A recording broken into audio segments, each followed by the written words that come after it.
Voilà, c'est une joie ce matin encore d'essayer, par la grâce de Dieu, de dire ce que Dieu met sur notre cœur. Et ce message est venu tout simplement une petite promenade un soir avec mon épouse près de l'étang que je suis affectionné, la Ballastière.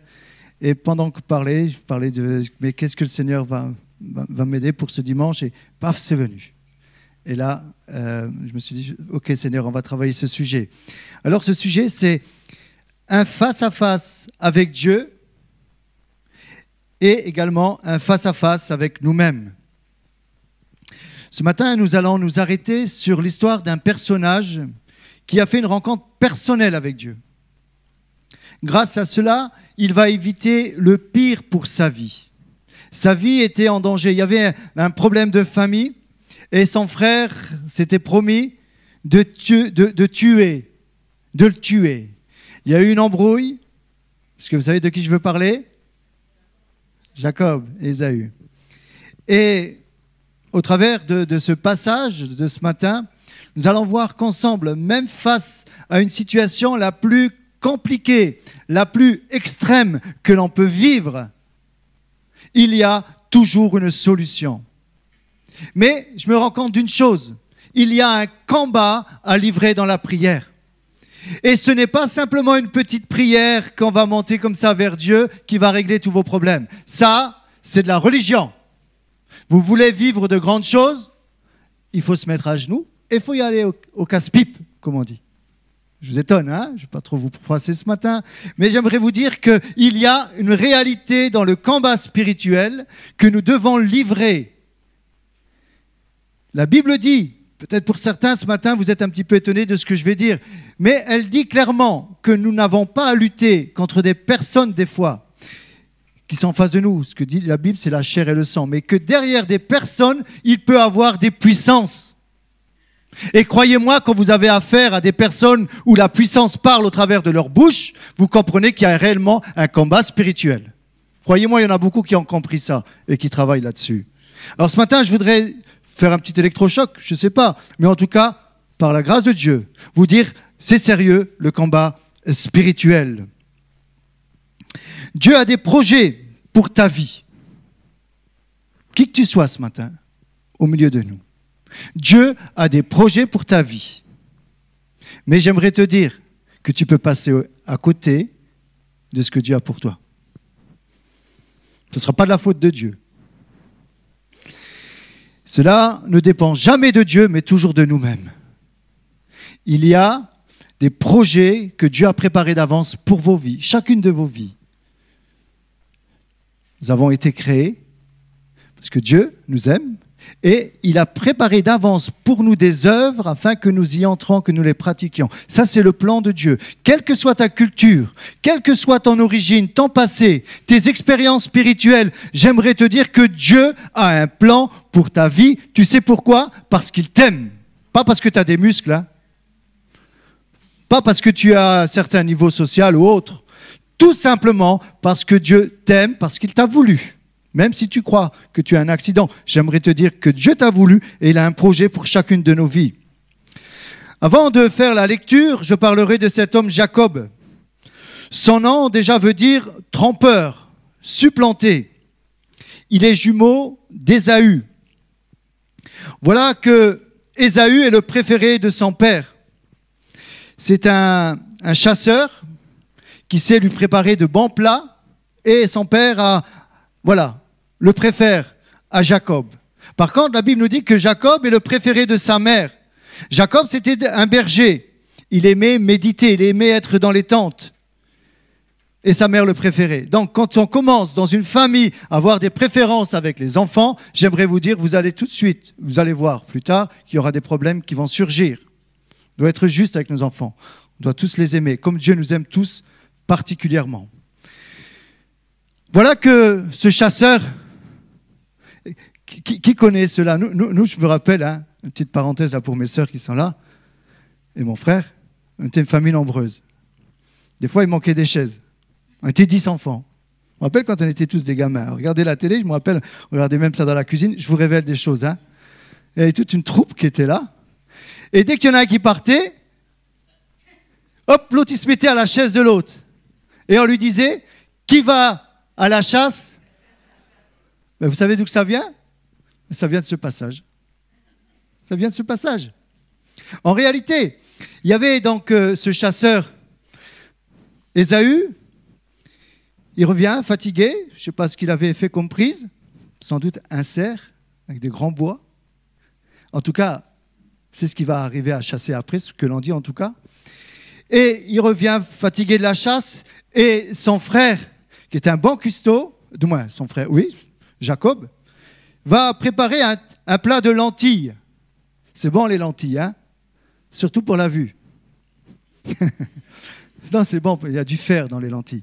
Il va préparer un plat de lentilles et voilà que son frère est affamé et Jacob va lui dire à son frère, il a tellement faim, il me dit, tu veux que je te donne ce plat? Alors tu me vends ton droit d'aînesse.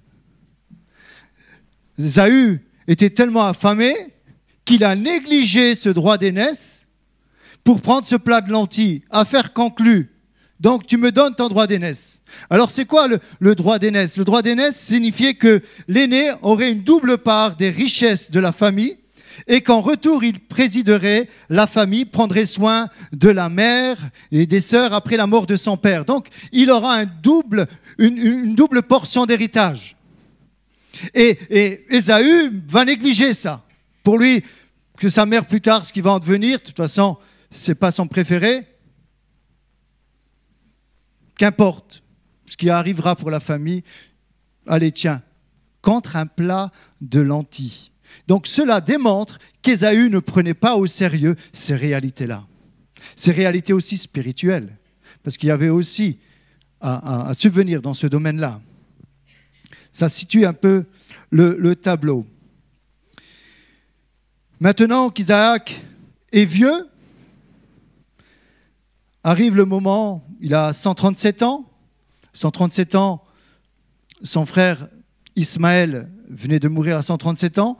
Il a perdu la vue, il est très âgé, pense qu'il va devoir mourir. Et là, il appelle les enfants pour les bénir. En tout cas, il appelle son fils qu'il aime, le chasseur Ésaü. Et il va lui dire, j'ai la bénédiction pour toi, mais avant, va me chercher du gibier, va me chasser ce que j'aime, sans doute un cerf, qu'importe. Ça ne sert à rien de savoir ce que c'est. Il va lui chasser, et avant qu'il revienne, sa maman, Rebecca, entend.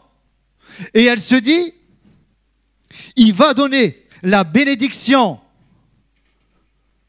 à Ésaü, alors qu'Ésaü ne prend pas au sérieux la bénédiction. Parce que dans la bénédiction, vous savez ce que c'était? C'était la prospérité. C'était d'avoir plus de biens. Que Dieu bénisse les troupeaux, que Dieu bénisse le matériel. C'était ça la bénédiction. Mais également le spirituel, mais ça n'intéressait pas vraiment à Ésaü. Et Rebecca entend cela. Elle va faire tout un stratagème. Elle va appeler Jacob. Elle dit, voilà mon fils, ton père va donner la bénédiction à Ésaü et ce n'est pas normal. Oui, mais non, ce n'est pas normal. Ok, alors écoute, tu vas aller, je vais préparer un chevreau tendre. Il va croire que c'est toi, que c'est Ésaü qui lui ramène. Et puis, tu vas aller avec ce que je vais te préparer et il va te bénir et tu auras la bénédiction. Ésaü dit, mais Jacob, pardon, va dire, mais moi je ne suis pas poilu. Parce qu'Ésaü veut dire poilu. Il était vraiment comme Alexandre, quoi, bien poilu, quoi. C'est rase. Et il dit, mais il va me reconnaître. En plus, je ne lui ressemble pas. Donc sa maman a dit, t'inquiète pas, elle va prendre des peaux de chèvre, elle va lui mettre un petit peu là. Et puis elle dit, tu vas et tu écoutes, tu vas obéir. Jacob n'était pas obligé d'obéir. D'accord? Le premier point de ce matin, est-ce que nos véritables objectifs sont spirituels ou charnels? Écoutez bien. Si elles sont spirituelles, attention que pour y parvenir, nous y entrons d'une manière spirituelle et non charnelle. Est-ce que vous comprenez? Il y a un plan de Dieu qui est précis, qui est prévu. Pour Jacob, ce sera lui qui héritera des promesses. Déjà dans le ventre, à la naissance, dans Genèse 25, 23, il nous est dit, et l'Éternel lui dit, 2 nations sont dans ton ventre et 2 peuples se prépareront à en sortir de tes entrailles. Un de ces peuples sera plus fort que l'autre et le plus grand sera assujetti au plus petit. Donc là, il y a déjà une prophétie qui va s'accomplir. Quand Dieu dit les choses, elles s'accomplissent. Mais voilà que maintenant, Jacob pense qu'il va mourir, Isaac pense qu'il va mourir. Et donc, il commence un petit peu à paniquer. Il dit, bon, arrive, parce que mon frère, il est mort à cet âge-là. Donc, il faut que je donne la bénédiction. Rebecca se dit, mais on va passer à côté du plan de Dieu. Et là, il arrive à la tente et Isaac va donner la bénédiction à Jacob. Jacob reçoit la bénédiction, donc c'était l'aîné qui devait l'avoir. D'accord ? C'était pas lui qui revenait cette bénédiction. Et voilà que rentre dans le jeu, il mange, il bénit, et dès que part Jacob, arrive Ésaü. Imaginez la scène, en colère. Il arrive et son père lui dit, mais qui est celui qui est venu avant ? Forcément, c'est Jacob. Je lui ai donné la bénédiction. Voilà comment a commencé le conflit. Il va crier. J'ose pas crier parce que, voilà, je ne veux pas vous perturber, surtout pour ceux qui dorment. Non, je plaisante. Je plaisante. Imaginez le cri de colère d'Ésaü. Il est là. Vous savez, quand on est en colère contre quelqu'un, ça vous est déjà arrivé de crier ? Quand on est en colère contre quelqu'un, l'adrénaline qui monte, là, on a envie de tout fracasser. Il m'a eu. Et là, il se dit, je vais le tuer. Quand mon père va mourir, je vais le tuer. Il m'a trompé, je vais le tuer. Et là, Rebecca comprend ça. Elle dit, moi, je ne veux pas qu'il tue mon fils. Elle dit, ok. Il se calme un peu. Rebecca dit, bon, écoute, tu vas aller chez mon frère Laban et on va calmer la situation. Tu vas là et tu trouveras une femme du peuple. Parce que Rebecca, pour essayer de calmer la chose, elle va vers Isaac en lui disant, écoute, ok, il s'est passé des choses, mais ça serait quand même bien que Jacob ne fasse pas comme Ésaü, qui prenne une femme du peuple et pas une étrangère. C'est ça en réalité. Quelle relation ils avaient dans ce couple ? Quelle relation ils avaient ? Rebecca et Isaac. Moi, il me semble que dans des réponses importantes, dans des situations où il y a des moments où on doit se consulter dans le couple. Qu'est-ce qu'on va faire de nos enfants ? Même que c'était un patriarche, il devait quand même consulter sa femme parce que c'était pour leur enfant. Je vais bénir Isaac. Il n'y avait pas de relation. On ne s'est pas consulté. Il y avait pris parti pour l'un, pris parti pour l'autre. J'aimerais dire ça, ce n'est pas le modèle biblique. Le modèle biblique, c'est le couple. L'homme a une responsabilité que la femme n'a pas, mais les deux travaillent ensemble et côte à côte. Hier, nous avons vu ça dans le Forum des hommes. Bon, je ne rentrerai pas dans les détails, mais je comprends qu'il y avait des failles du côté d'Ésaü. Il y avait des failles de Isaac, pardon. Ésaü aussi, bien sûr. Isaac avait des failles. D'ailleurs, il arrive un moment, on entend même qu'il va mentir en disant que Rebecca, c'est sa sœur, parce qu'il avait peur qu'on prenne sa sœur comme femme. Là où il y a Abimelech, je ne sais plus c'était qui. Isaac avait des failles. La Bible dit qu'il avait perdu la vue. Mais j'aimerais vous dire, il avait également perdu la vue spirituelle. Est-ce que ce matin, tu vois clair ? Est-ce que spirituellement, tu as une bonne analyse de la situation ? Ou est-ce que tu te dis, voilà, Dieu, je sais, je connais la Bible. En tout cas, tu crois la connaître vraiment. Je connais la Bible, je sais que Dieu veut que je fasse de grandes choses, je vais les faire. Peut-être tu crois ça ce matin et c'est très bien, c'est juste. Mais maintenant, j'aimerais te dire, quels moyens tu vas mettre en œuvre pour y entrer ? Est-ce que tu vas mettre des stratagèmes en route ? Est-ce que tu vas utiliser le mensonge pour y arriver ? Éphésiens 4, 25 nous dit, c'est pour ça que je condamne ce que Rebecca a fait, ce que Jacob a fait. Ils ont eu peur que le plan de Dieu ne s'accomplisse. Mais j'aimerais dire, si Dieu a prévu les choses, ils vont s'accomplir. N'aie pas peur. Tu n'as pas besoin d'ajouter ta sauce. Ils s'accompliront quand même les promesses de Dieu. Il ne faut pas utiliser le mensonge. Il ne faut pas utiliser la critique. Il ne faut pas utiliser des stratagèmes. Je vais te dire, si tu utilises cela, ça va se retourner sur toi pendant 20 ans. Je dis 20 ans, c'est une façon de parler. Une demi-génération. Je vais y revenir. Parlez la vérité chacun à son prochain. Éphésiens 4, 25. C'est pourquoi renoncez au mensonge et que chacun de vous parle selon la vérité à son prochain, car nous sommes membres les uns des autres. Il ne faut jamais faire le mal dans l'espoir qu'il en sortira du bien. Est-ce que vous comprenez ce que je veux dire ce matin? C'est mon premier point. Dieu a un plan pour ta vie, mais pour y entrer, tu ne rentres pas n'importe comment. Et tu ne dois surtout pas utiliser le mensonge, ni la critique, ni des stratagèmes. Si tu es appelé de Dieu, tu rentres dans l'humilité. Et c'est ce que nous allons voir dans le deuxième point. Alors voilà, il part chez Laban. L'arroseur est lui-même arrosé, comme on dit. Le trempeur est lui-même trempé.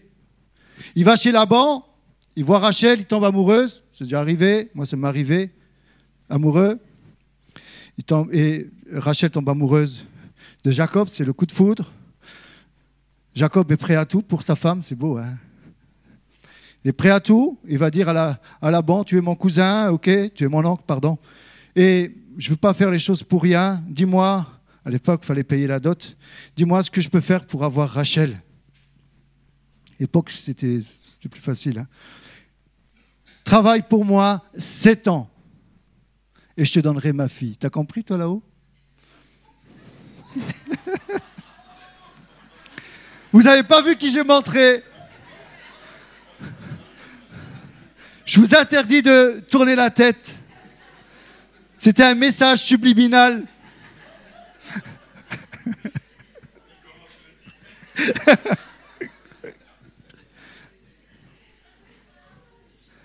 « 7 ans pour ma fille. » Heureusement que j'en ai qu'une. Attends, c'est pas fini. Mais comme j'ai qu'une fille, cette histoire ne peut pas s'appliquer à cette situation, parce que j'ai qu'une fille.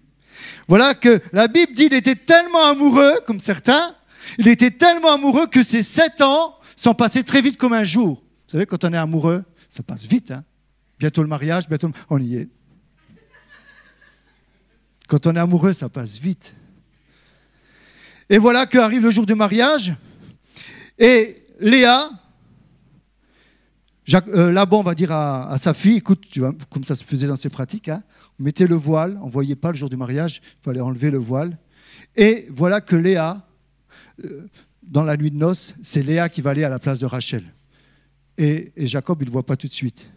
Et là, Jacob, il va se rendre compte, il va être énervé là. Lui qui avait l'habitude de tromper, il s'est fait tromper. Tu veux jouer à ce jeu? Fais gaffe, toi aussi tu vas te faire avoir un de ces jours. Tu veux jouer à ce jeu? T'inquiète pas, tu te feras avoir. Voilà qu'il se fait tromper. Il va voir Laban, il dit mais tu m'as eu, hein? Il est en colère. Il est en colère. C'est pas elle que je voulais. Oui, mais dans ces cultures-là, ils marchandent. Oui, mais dans notre culture, ça ne se fait pas comme ça. C'est d'abord l'aîné. Alors, tu vas encore travailler 7 ans et je te donnerai Rachel. Bon, ok. Encore 7 ans au boulot, casse-pipe. Il va travailler 14 ans pour sa femme. Franchement, il était amoureux. C'était un berger. Bon, ok, ça passe. Et là, 2 femmes, bon, il faut gérer, hein. J'ai pas fait d'allusion. J'ai pas fait d'allusion, chérie, hein. Moi, je suis très bien avec toi, hein. Franchement, je me plains pas. Donc, imaginez la scène. 14 ans, 2 femmes, il doit gérer. Et alors là, il y a toutes des histoires entre femmes. Ouh là là. C'est toi qui iras avec mon mari. Non, c'est moi qui irai ce soir avec lui. Oui, ben, si je te donne ces... je ne sais plus c'était quoi. Ces plantes-là, ben, c'est toi qui iras. Des histoires pas possibles, hein. Et voilà que maintenant, arrive le jour du mariage, il prend Rachel. Ok, super, il est heureux comme tout. Et là, maintenant, il se dit, bon, ils discutent entre eux, il faut quand même qu'on pense à notre avenir. Et voilà qu'ils commencent à avoir l'idée de partir et de faire leur vie. Mais voilà que maintenant, Jacob se rend compte que Laban ne s'occupe pas vraiment de son avenir. Alors il va lui dire, mais maintenant je veux travailler pour ma famille, pour tes filles aussi, hein, et pour les petits-enfants que j'aurai. Mais je n'ai rien, je fais que bosser et je n'ai rien. Alors ok, bon, il va dire, voilà, je veux que tu me donnes un troupeau. Alors ok, ils se mettent d'accord, il dit, voilà, tous les brebis qui seront achetées, ce seront à toi, tous ceux qui seront rayés. Et la Bible nous dit que Laban va changer 10 fois son salaire. Quel beau père. 10 fois son salaire. Laban n'en peut plus. Il va encore travailler 6 ans. Ça fait 20 ans à son service. Et là, il se dit à un moment, moi, il faut que je parte maintenant. Il en discute avec Laban, ils se prennent la tête parce que ça ne va pas toujours bien. Il laisse couler et il se dit, bon, maintenant, c'est la tente des brebis. Moi, je vais partir. Et il prend sa femme et ses enfants et ils partent. Laban s'en aperçoit, il est en colère. Il est en colère et il va essayer de le rattraper. Et pendant qu'il le rattrape, Dieu lui parle. Il dit, ne touche pas à Jacob. Ok, d'accord. Il a la crainte de Dieu, il ne va pas le toucher, donc il va quand même lui faire des remontrances. Finalement, ils font une alliance, tout ça. Ok. Donc, voilà que maintenant, ça va, vous êtes avec moi? Parce que moi, je ne suis plus dans mes notes, mais je suis parti là. On est parti, hein. J'aime vraiment ce passage, parce qu'il est très fort. Voilà que maintenant, Jacob doit rentrer au pays, mais tu ne règles pas un problème, il reviendra un de ces jours, tu devras l'affronter. Un problème avec son frère qui n'a pas été réglé. Il y a eu de la colère et souvent, Jacob doit penser, il dit, mais dans quel état est mon frère? Est-ce qu'il veut toujours ma vie? Est-ce qu'il veut toujours me tuer? Mais moi, je ne peux pas toujours rester chez Laban. Tant que je suis là, je suis en sécurité. Mais à un moment, je veux faire ma vie, je veux retourner voir mon père, je veux retourner, mais je ne peux pas parce qu'il y a mon frère. Il y a un conflit. Quand tu as un conflit, tu n'es jamais en paix. Laisse là ton offrande, dit l'Éternel. Va te réconcilier avec ton frère. Tu veux la paix? Règle tes problèmes. Règle tes conflits. Quand ça dépend... Des fois, ça ne dépend pas de toi, mais sois en paix avec lui et avec Dieu. Et voilà que maintenant, il dit, je vais retourner, mais voilà, je vais devoir affronter une situation compliquée. Je vais devoir affronter mon frère qui est devenu mon ennemi et qui veut ma mort. C'est sérieux. C'est sérieux. Il y a des situations sérieuses. Là, on ne rigole pas. Là, c'est, s'il me voit, la façon que je suis parti la dernière fois, ce que maman me disait, c'est qu'il veut me tuer. Qu'est-ce que je vais faire maintenant? La Bible nous dit, Jacob va commencer à prier dans sa crainte. Il va dire, Dieu de mon père Abraham, Dieu de mon père Isaac. Mais ce n'est pas encore son Dieu. Est-ce que tu comprends? Ce n'est pas encore le Dieu de Jacob. Il demande de l'aide à Dieu. Mais il n'a pas encore fait une réelle expérience personnelle avec Dieu. Le départ de cette rencontre est de comprendre que le Dieu de nos pères, de nos amis, le Dieu des autres, doit devenir notre Dieu personnel. C'est comme Alexandre aujourd'hui, il s'adresse directement à son Dieu. Il ne passe pas par mon Dieu, c'est le même Dieu, mais il ne passe plus par son Père, parce qu'il a compris. C'est la même chose pour les enfants, la même chose pour vous. Pour vous, parents, avec vos enfants, un moment, il faut que les enfants fassent leur expérience. Nous devons tous faire un jour une rencontre personnelle avec Dieu. Tant que tu ne vis pas une rencontre face à face avec Dieu, tu seras dans la religion. Tu as besoin de comprendre qui est Dieu. C'est un Père. Il a un grand cœur. Face à face, et tu vas connaître son cœur. C'est beau. Dieu est amour. Je vous encourage vraiment à découvrir cet amour de Dieu. Vous savez, si je suis là ce matin en train de prêcher, je n'ai pas été touché par une mouche qui m'a piqué et qui m'a fait ça, ou que je suis rentré dans une secte. Si je suis là, c'est parce que mon cœur a été charmé par Dieu. Un jour, j'ai provoqué Dieu. J'ai fait un face-à-face avec lui. Je lui ai dit, si tu existes, montre-moi-le. Et il m'a montré qu'il était. Alors j'ai dit, ok, je te suis. Et aujourd'hui, pendant plus de 35 ans, j'aimerais vous dire que c'est un Dieu fidèle que l'on suit. Un Dieu fidèle. Mais je peux vous dire, il s'appelle le fidèle et le véritable. Mais, attention, je n'ai pas fait une petite prière. Tu viens dans ma vie? Non, je vais au casse-pipe. Je prends du temps dans la prière. Quand je suis dans le combat, je prends du temps avec la parole de Dieu, je prends du temps à genoux et je dis Seigneur, viens m'aider. Et comme c'est un bon père, il me dit ok, tu as compris la leçon, tu as compris ce que je voulais te dire, ok. Alors je dis Seigneur, allez, on y va. Combien de fois nous pouvons dire avec mon épouse, nous avons vu la fidélité de Dieu, mais nous avons persévéré dans le combat et dans la prière. Jacob n'a pas encore fait cette expérience personnelle avec Dieu. Je vais essayer d'accélérer. Jacob est décidé maintenant. Est décidé maintenant à persévérer dans sa démarche personnelle à rencontrer ce Dieu. Avant de rencontrer son frère, avant de rencontrer le danger, il veut rencontrer Dieu. Je crois qu'il a raison là. Il sait que son frère veut le tuer. Vous savez ce qui les sépare? Il est en route. Il y a une nuit qui sépare la rencontre d'Ésaü. Et c'est dans cette nuit qu'il faut qu'il vive cette rencontre avec son Dieu. Maintenant, les choses sont sérieuses. Il sait que son frère est en route vers lui. Il a déjà envoyé des messagers. On est venu lui dire, il y a 400 personnes armées qui viennent vers toi, Jacob. Ton frère est en train de venir avec une armée de 400 personnes. Oh, Jacob se dit, mais comment que je vais faire? Il va me tuer. Alors il est encore dans ses magouilles, dans ses stratagèmes. Il dit, bon, je vais séparer ma famille en deux parties. Je vais d'abord mettre les servantes, les autres enfants, mais vous voyez, il va scinder en deux parties. Et les dernières, bon, je ne veux pas rentrer dans tout ça, il va prendre un troupeau, en tout le cheptel, je crois que c'était 490, ou en tout cas, il va essayer d'appâter son frère. Il est toujours dans la ruse, il est toujours dans ces choses. C'est le seul moyen qu'il a de s'en sortir, la magouille. Et là, il sépare en deux, il dit, bon, comme ça, si mon frère il est vraiment encore énervé contre moi, et il veut les tuer, il va tuer une partie, mais comme ça, la deuxième partie pourra s'enfuir. Rachel, Joseph, vous pourrez partir. Il est encore dans ça. Mais voilà que maintenant, les choses sont sérieuses. Il y a des moments dans ta vie où les choses sont sérieuses.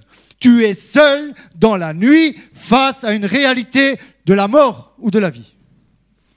Il y a des moments dans ta vie, tu seras seul dans la nuit face à une décision, face à une victoire à prendre. Et tu ne pourras pas téléphoner au pasteur parce que le pasteur, il ne pourra rien pour toi. Même si tu peux dire ce que tu veux. Ni les frères et sœurs. Tu seras seul, tu sais pourquoi? Parce que Dieu t'attend face à face. Dieu veut que tu apprennes à connaître qui il est. Pas seulement ce qu'il te donne, mais qui il est. Ok, mon frère va venir. Et là, voilà. La nuit, il est là, il va prier. Et il y a un ange de Dieu qui vient à sa rencontre. L'ange est là. Et ils vont commencer à... C'est pas que c'est un ange. Il va commencer à se battre avec cet homme. Et là, il comprend que c'est l'ange de l'Éternel. Et là, il va se battre. Là, c'est très important. Écoutez bien. Il y a un combat qui est livré. Il sait que c'est la nuit qui les sépare. Et s'il ne se passe pas quelque chose là, demain, c'est sa mort. Et là, il va prier toutes ses tripes. Et là, il va commencer à combattre. Il sait qu'il doit remporter le combat. Et il y a une lutte acharnée contre cet ange. Et il va dire, Jacob, et ça c'est le cœur de mon message, à cet ange, je ne te laisserai aller que tu m'aies béni. Il est déterminé à avoir la bénédiction. Il est déterminé. Il va se battre. Il va se battre jusqu'à ce que l'ange lui donne la bénédiction. Il va livrer un combat toute la nuit. Est-ce que tu combats toute la nuit quand tu veux quelque chose de fort? Ou c'est simplement une petite prière? Il va combattre toute la nuit, jusqu'à l'aurore. Et voilà que maintenant, dans le combat, l'ange va frapper Jacob à la hanche. Regardez bien. Vous pouvez faire l'expérience. Si tu frappes à la hanche, vous avez compris? L'ange voulait que Jacob soit à genoux. Passe par l'humilité. Passe par une vraie repentance. En le frappant à la hanche, il va comprendre qu'il doit boiter.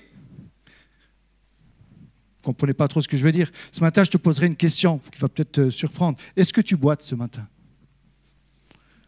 Est-ce que tu boites? La marque de l'humilité, de cette leçon, c'est qu'il boite. Pourquoi il doit boiter? Dans le combat acharné, Jacob, l'ange va dire à Jacob, quel est ton nom? Mais l'ange, il savait très bien. Dans ce combat, Dieu est en train de changer Jacob en Israël. De ce trompeur en celui qui combat avec Dieu.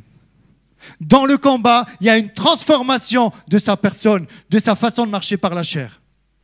Dans le combat, Dieu va le frapper jusqu'à ce qu'il comprenne. Quel est ton nom, va dire l'ange. D'abord, Jacob va dire, quel est ton nom? Tous les deux, en fait, ils se demandent. L'ange, il commence à l'interpeller, quel est ton nom? Pour qu'il comprenne. Mais mon nom, c'est Jacob. Maintenant, tu ne seras plus Jacob, tu seras Israël. Et là, Jacob va dire, mais et toi, quel est ton nom? Mais tu n'as pas encore compris. C'est ça. Il dit, pourquoi tu me demandes mon nom? Tu n'as pas compris? Relisez le passage, c'est ce que ça veut dire. Tu n'as pas encore réalisé ce que tu es en train de vivre. Quel est mon nom? Et là, à la fin du combat, la Bible dit, l'aurore se leva sur Jacob. Le jour s'est levé sur Jacob. Lorsque tu mènes un combat acharné dans la nuit et que tu es seul, si tu persévères comme Jacob, j'aimerais te dire que l'aurore va se lever dans ta vie. Amen. Lisez, c'était dit clairement. L'aurore s'est levée dans sa nuit. Comme il résiste toute la nuit, cela l'amène au lever de l'aurore. Enfin, il commence à sortir des ténèbres de la nuit. Ce matin, est-ce que tu veux sortir des ténèbres de la nuit? Est-ce que tu veux ce matin aller plus loin dans ce que tu es en train de vivre dans ton combat? J'aimerais te dire, tu peux changer. Tu peux changer. On a tous besoin de changer. Personne n'est parfait, nous dit la Bible. Personne. Moi, le premier. Il n'y a pas un juste, pas même un seul. Ce que Dieu voudrait faire ce matin, c'est parce qu'il nous aime, de nous amener dans une attitude d'humilité afin de comprendre et de réaliser qui est Dieu. Ce lieu est béni, c'est Péniel. Péniel, ça veut dire la face de Dieu. Et il ne va pas dire qui c'est l'ange, parce que l'ange ne va pas répondre. Et là, il va comprendre que ce lieu, que cet ange, en réalité, c'était l'Éternel. Péniel, c'est la face de Dieu. Et là, il comprend qu'il vient de se passer quelque chose avec Dieu lui-même. Et là, il est prêt. Il est prêt pour le combat. Il est prêt maintenant pour affronter son frère.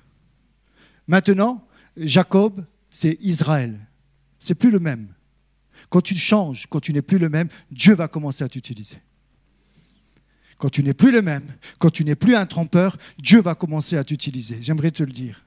Quand tu commences à comprendre qui est Dieu, la sainteté de Dieu, qu'avec Dieu, on ne fait pas n'importe quoi. On n'est pas dans le mensonge, on n'est pas dans la critique, on n'est pas dans les stratagèmes. Quand on est avec Dieu, on marche dans la pureté, on marche dans la sainteté, on aime nos frères. Maintenant, Jacob aime son frère. Et là, il est prêt à le rencontrer. Imaginez, maintenant ça chauffe. L'aurore s'est levée, il a un autre état d'esprit, il boite. J'ai ma sœur qui malheureusement avait eu un accident de voiture et c'était sa hanche qui avait été démise. C'était très compliqué. Et on a des béquilles et on se déplace très difficilement. C'est très douloureux. C'est très douloureux. Et je le lisais, un avis médical par rapport à ça. Généralement, la hanche est luxée lorsqu'une force importante frappe un genou plié et pousse la tête du fémur en arrière. Il y a un rapport avec se mettre à genoux et de reconnaître qui on est. Et c'est ce qui s'est passé avec Jacob. Et là, maintenant, il est prêt à affronter son frère. Mais il boite. La douleur est là. Il n'a pas eu le temps d'aller à l'hôpital. Il n'a pas eu le temps d'aller mettre une béquille, un pansement et tout ce que vous voulez. Il est là, je ne sais pas. Essayez d'imaginer. Pas d'anesthésie, rien, pas de cachet, rien. Il est là, il crie. La Bible dit, il va se prosterner 7 fois devant son frère. Il faut le faire, hein. Je ne sais pas comment il a fait. 7 fois. Vous savez, quand on boite, quand on a mal, hein, Thierry, imagine-toi avec ton pied là. 7 fois, tu dois te... Hein, la béquille. 7 fois, il va se prosterner. Et là, il sait maintenant que ce n'est plus le même. Il sait que c'est Dieu qui combat pour lui. Il sait qu'il a gagné le combat dans la prière. Tu veux des victoires, va dans la prière et tu verras que ta situation va changer tout simplement dans les lieux célestes. Tu es face à une grande difficulté. Tu ne comprends peut-être pas tout ce que je veux dire, mais c'est ce que la Bible dit. Tu es dans une situation très compliquée, très difficile. Tu te dis, je ne peux rien, c'est la mort assurée. J'aimerais te dire, ce qui peut changer ta situation, c'est simplement quand tu prends conscience qu'il y a un Dieu vivant qui écoute les prières de ceux qui sont à genoux. Si tu comprends cela, tu viens à genoux dans sa présence et tu lui dis, Seigneur, je ne comprends pas, je ne connais rien. Je veux simplement que tu viennes dans ma vie, que tu me changes, tu changes mon caractère. C'est vrai, c'est toujours moi qui a raison. Et Dieu dit, mais des fois, tu as peut-être tort. Et là, tu vas comprendre qu'il y a l'humilité, que dans un couple, on n'a pas toujours raison. Des fois, on a tort, hein, mon cœur. Je parle de moi, hein, parce que tu as raison. Non, faut pas mal interpréter. Hein. Non, mais des fois, dans un couple, je me rends compte que je l'énerve, à juste titre. À juste titre. Et des fois, tu peux, toi, mais vraiment un petit peu par rapport à moi. Hein. Parce que c'est comme ça, le couple. Mais on reconnaît qu'on a tort. Combien de fois je lui demande pardon et elle me demande pardon. Et si des fois elle tarde, je lui dis chérie, tu ne m'as pas dit pardon là. Hein. Pourquoi? Parce que voilà, c'est comme ça, comme ça, comme ça. Ok. Et elle me demande pardon, je suis fier. Vous savez pourquoi? Parce qu'après, je veux me coucher en paix. Je ne veux pas me coucher sur ma colère, comme dit la Bible. Sinon, je dors mieux. Je ne dors pas bien quand je suis en colère avec ma femme. Par contre, quand on est bien, main dans la main, on dort bien, mon cœur. Jacob a compris qu'il doit se réconcilier. Maintenant, ça va chauffer. Qu'est-ce qu'il va faire, mon frère? Il fait confiance. Vous savez à qui? Au Dieu d'Israël. C'est lui, Israël. Maintenant, ce n'est plus, comme il a fait dans sa prière, Dieu d'Abraham, Dieu d'Isaac. Maintenant, il peut dire dans sa prière, Dieu d'Abraham, Dieu d'Isaac et Dieu d'Israël, pas Jacob, parce qu'il a été transformé. Et là, il est prêt à affronter son frère. Imaginez, 20 ans qui les séparent, à peu près 20 ans. Il sait que son frère veut. C'est compliqué, hein. Franchement, il faut gérer la situation. Hein. Et là, il vient, il se prosterne et tout. Et son frère, il le prend dans les bras. Dieu avait touché le cœur de son frère. La Bible dit que Dieu dispose même le cœur de tes ennemis. Si tu es dans l'humilité, Dieu dispose même le cœur de tes banquiers. Même le cœur de tes ennemis. Si tu es dans l'humilité. Et là, il voit son frère, il s'embrasse. Et Ésaü lui dit, mais c'est quoi tout ça? Oui, c'est ma famille, c'est tes serviteurs. J'ai regardé ta face, je crois qu'il en a rajouté un peu. Hein. J'ai regardé ta face comme on regarde la face d'un Dieu, de Dieu. Je pense un peu déplacé. Et ils disent, tout ça, c'est pour toi. Ésaü dit, mais non, garde, je n'ai pas besoin de tout ça. Dieu m'a béni. Je n'ai pas besoin de tout ça. Il insiste, il va quand même lui donner, il va tout prendre. Et ils vont se réconcilier. Et là, ils se réconcilient. Et tout de suite, ils se disent, bon, belle réconciliation. Imaginez un poids qui tombe de ses épaules. Je reste en vie. J'avais peur, hein. Pas seulement moi, ma famille, mais je suis encore en vie. Merci Dieu. Et là, il parle avec Ésaü, il dit, bon, maintenant on va aller à Séhir, je crois. Et Jacob, il dit, non. Déjà, ça commence. Il dit, non, moi je peux aller doucement avec le troupeau, je ne peux pas aller trop vite, parce que si je vais trop vite, il y en a qui allaitent, il y en a qui sont... Hein, voilà. Ça, c'est le berger qui parle. Un berger conduit son église tout doucement. Il y en a qui disent, mais il faut aller plus vite, il faut que l'onction descende, il faut qu'il y ait des poids. Le pasteur dit doucement. Il y en a des nouveaux convertis, il y en a qui sont tout doucement, qui ont besoin de plus d'attention. Non, mais il faut y aller. Ok, doucement, mais le pasteur, il va toujours calmer. C'est ce que Jacob va dire à Ésaü. Il dit, laisse-moi faire. Si je fais ça, ça ne sera pas bon pour le troupeau et pour les enfants, ils sont trop petits. Mais voilà que Jacob, il va prendre un autre chemin que là où c'était prévu. Il va prendre une autre direction. Mais bon, ils vont quand même se réconcilier. Mais c'est simplement pour dire qu'ils n'étaient pas encore complètement d'accord sur tous les points. Mais qu'importe. Alors, ce matin, ma conclusion, c'est tout simplement... Le soleil se levait lorsqu'il passa à Péniel, Jacob boitait de la hanche. Le soleil se lève quand tu regardes et tu vois la face de Dieu. Et c'est à ce moment-là que tu vas commencer à boiter. Ma conclusion, Jacob a commencé le combat seul et dans la nuit. Ce combat, cela va le transformer et lui donner d'avoir une vision spirituelle maintenant de la vie. D'être un combattant et suite à cette persévérance, le soleil va se lever sur sa vie. Ce Dieu avec lequel nous luttons, vous savez qui c'est? Je termine avec ça, les musiciens. Ce Dieu avec qui nous luttons, qui s'est humilié, la Bible nous parle de Jésus. Jésus, lui, s'est humilié lui-même. Pas eu besoin d'avoir un coup sur la hanche pour s'humilier. Jésus a accepté d'aller à la croix, a accepté de mourir. Il s'est humilié, il a quitté la gloire pour s'humilier pour chacun d'entre vous. Et ce combat, Jésus l'a remporté contre l'ange, mais pas contre cet ange-là, contre l'ange des ténèbres. À la croix, j'aimerais te dire qu'à la croix, il y a une réalité spirituelle qui peut-être te dépasse ce matin. Jésus, lorsqu'il était mis à la croix, son sang a coulé, et à ce moment-là, il va dire « tout est accompli ». Ça veut dire qu'il a remporté la grande victoire contre tous les démons, contre tous les problèmes, même contre la maladie.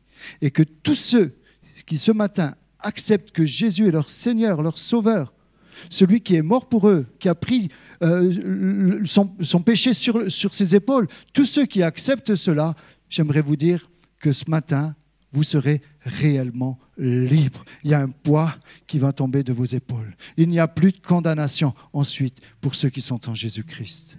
Alors je termine ce matin en vous disant simplement, est-ce que ce matin, peut-être tu es nouveau, je m'excuse auprès des nouveaux parce que ce message était plutôt un message pour ceux qui ont plus de culture biblique, pour l'Église, mais qu'importe, tout le monde peut s'y retrouver. Simplement, tu as peut-être des soucis dans ta famille, des problèmes de réconciliation. Peut-être tu es encore un petit peu comme Jacob, qu'il était avant cette rencontre, dans la critique, dans des stratagèmes. Peut-être tu utilises le mensonge aussi. Qu'importe ce que tu fais, peut-être tu as encore maintenant des problèmes de famille non réglés, de non-pardon. J'aimerais te dire ce matin, nous ne sommes pas là pour vous condamner. Nous vous disons simplement que Dieu vous aime. Et au travers de ce passage, j'ai voulu vous dire qu'il y a une solution pour votre vie. Quelle que soit la difficulté que tu vis, Dieu peut te venir en aide. Peut-être c'est un problème de couple. Peut-être c'est compliqué. Mais j'aimerais te dire, va dans la présence de Dieu. Va lui exposer à Dieu. Mais bien sûr qu'il sait Dieu. Mais il a besoin que tu lui ouvres ton cœur. Et que tu aies une attitude d'humilité. Et que tu dis, Seigneur, montre-moi si je me suis trompé à un certain moment.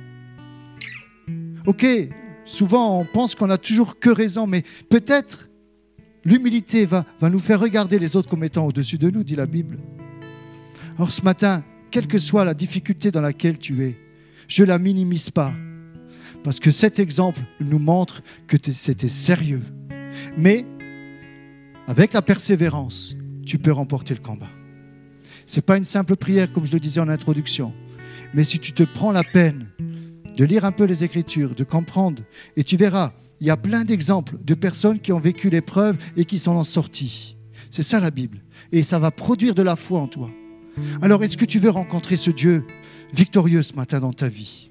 Est-ce que tu veux faire une expérience avec ce Dieu de l'amour, ce Dieu vainqueur, ce Dieu tout-puissant, ce Dieu de la réconciliation, ce grand Dieu? Et devant ce Dieu, nous voulons ce matin tout simplement reconnaître qu'il est Dieu et qui nous sommes nous dans l'humilité, en nous humiliant, en nous prosternant devant lui. Amen. Ce matin, gardons nos yeux fermés.